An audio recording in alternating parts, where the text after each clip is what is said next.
At Pewter Gym, Ash challenges Brock to a battle, which he accepts. Pikachu faces off against Onix, but Ash's strategy, using electricity against Rock, fails, and Onix easily defeats Pikachu. A man named Mr. Flint helps Ash strengthen Pikachu and reveals that Brock is a crossdresser who cares for his siblings. In their rematch, Pikachu defeats Geodude but struggles again with Onix. However, when the fire alarm goes off, soaking Onix, Pikachu uses the water to his advantage and lands a shocking blow. Although Ash thinks he's lost, Brock gives him his first badge and joins Ash and Misty on their journey. You remember the battle between Pikachu and Abracadabra? Ash challenges Sabrina, which he should never have done. Oh no! She chooses the Pokémon equivalent of the most boring wedding waltz, Abra. Really? When Abra comes out of the Pokeball, it just sits there, making noises like a confused resident at a care home for the disabled. Pikachu has no idea what's happening, but is ordered to use Thundershock. This prompts Sabrina to have Abra teleport away and dodge the attack. Apparently, that was enough for Abra to evolve into Kadabra. What? This is where it all goes wrong. Pikachu tries again to shock the bandit, but Kadabra uses confusion, causing Pikachu to hit himself. Kadabra then uses a psychic attack and finishes the battle by wiping ass with Pikachu. Pikachu meets a group of wild Pikachus for the first time. Cautiously, Ash's Pikachu approaches the others, but quickly scares them away. Curiously, they return, and the youngest in the group approaches. Tails are shaken, and Pikachu is accepted. However, the Mongol Ash, with his rash presence, frightens them away once again. Ash finds himself in a dilemma, as he can see that Pikachu is happy with the wild Pikachus. He decides to leave it behind. Completely heartbroken, he runs away while memories flood his mind. However, Pikachu insists on continuing the journey with Ash and is quickly reunited with him. What is the most touching memory you have from the franchise? Let us know in the comments. Do you remember when Ash and his team tried to wake up Snorlax? Ash, Misty, and Brock went to a city where there was really no food to buy. So they found out the river dried out. They send themselves on a mission to find out what's up. They discover Snorlax blocking the river stream and tries to wake him up. Do it!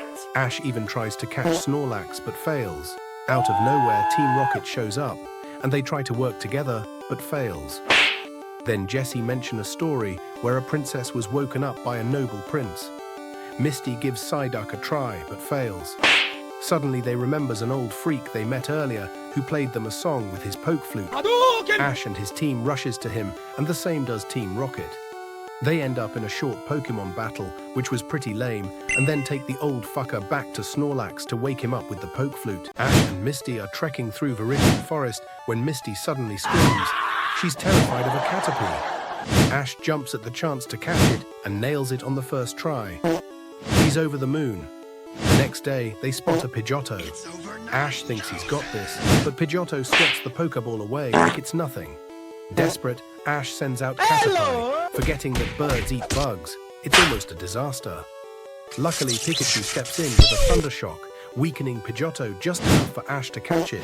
But then, Team Rocket shows up to nab Pikachu. What? Surprisingly, it's Caterpie who steps up, defeating them all and evolving into Metapod. Ash and his friends have fallen into a hole. It turns out to be the work of the Squirtle Squad. Pikachu is ordered to fry one of them and attacks quickly, causing the gang to flee. Team Rocket is also ambushed but eventually wins their trust. While fishing, the gang's newest prospect appears and drenches them with water. Pikachu is sent into battle again, but gets a serious beating when a Goldeen ends the fight by jabbing its horn into Pikachu's asshole without lubricant. Afterwards, they are captured and taken into a cave. Pikachu lies in a cage taking a well-deserved nap. However, Ash senses something is wrong and manages to get released so he can fetch medicine to Pikachu. Team Rocket passes by in a hot air balloon with bombs and sends Meowth to steal Pikachu. Bombs are thrown, and Ash throws himself down to protect the president of the Squirtle Squad. From here, a special bond is formed, leading Squirtle to join Ash. Ash and his friends encounter a Mankey on their way to Celadon City.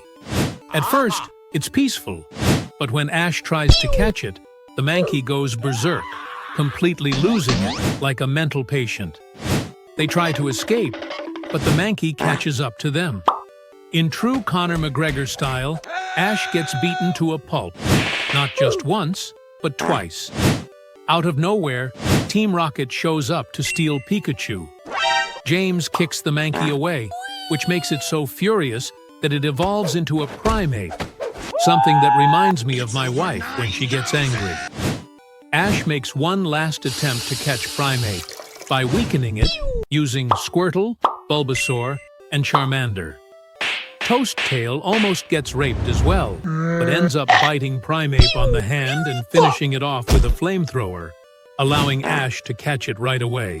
This was the day Ash and Pikachu died in Lavender City. Ash and his team went to the Tower of Terror. Ash was on the hunt for a ghost Pokémon. Outside the tower, he hesitated to go in, scared as fuck. Misty and Brock pushed him in first. Inside, Ash used Charmander to light the way, but ended up frying Brock's face. After encountering a terrifying event in one of the rooms, they decided to run out. Outside, Ash made up his mind and ran back in. This is where he met the pranksters, Haunter and Gengar. Ash tried to jump them just as they were about to disappear, but landed hard on the floor, causing a big lamp to fall on him and Pikachu, crushing them completely. Haunter pulled their spirits out of their bodies to fly around with them. As a ghost, Ash tried to kill Misty, but Brock caught her just in time. After fooling around, Ash and Pikachu flew back to their bodies. But did you know that? Do you remember the first round, where Ash fought against the tranny Mandy? Mandy starts off with 3 fates, and Ash, Krabby. A weird choice, because Krabby has no battle experience, but somehow Ash finds a way to beat Pineapple Man with a stomp attack. That makes Krabby evolve into Kingler. Still looks retarded though. Mandy chooses Seadra as the next. A very easy fight that Kingler nails perfectly and quickly. Mandy's last Pokémon is a Golbat. This battle seems a bit harder. Kingler is weak to air attacks, but manages somehow to end the fight with a Hyper Beam. Ash won the first round of the Pokémon League. Epic!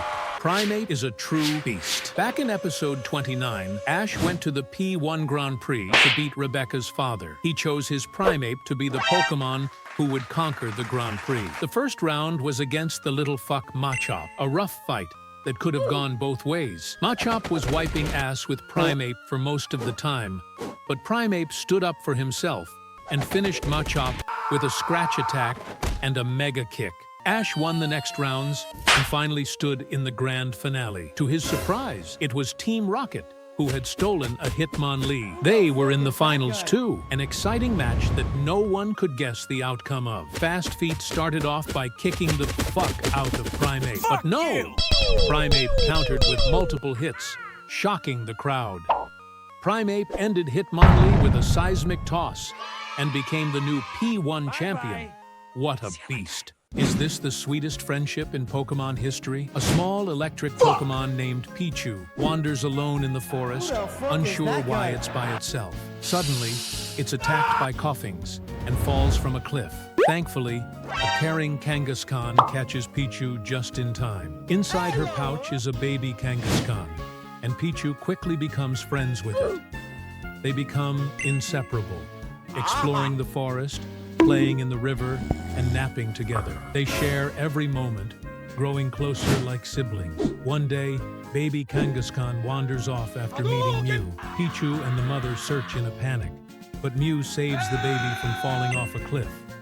Reunited, the family feels at peace. But that night, Pichu knows it's time to leave, evolving and continuing its journey alone. Welcome to Dark City, where 2 gyms, Kaz and Yas, are locked in the most childish feud ever. Both gyms want to be the official gym, and let's just say, the city is not thriving because of it. So naturally, they settle things the only way they know how, by throwing Pokémon into the mix. Kaz sends out his Electabuzz, Yas sends his Scyther, and it's about to go down. But here's where it gets wild. Ash and some kids poured period blood on the gym leaders. Yes, you heard that right. Turns out, Electabuzz and Scyther absolutely hate the color red. So instead of battling each other, they go full rage mode. on their own trainers. Kaz and Yas didn't see that coming. Dark City's real gym battle, just two gyms getting wrecked by their own Pokémon. Classic.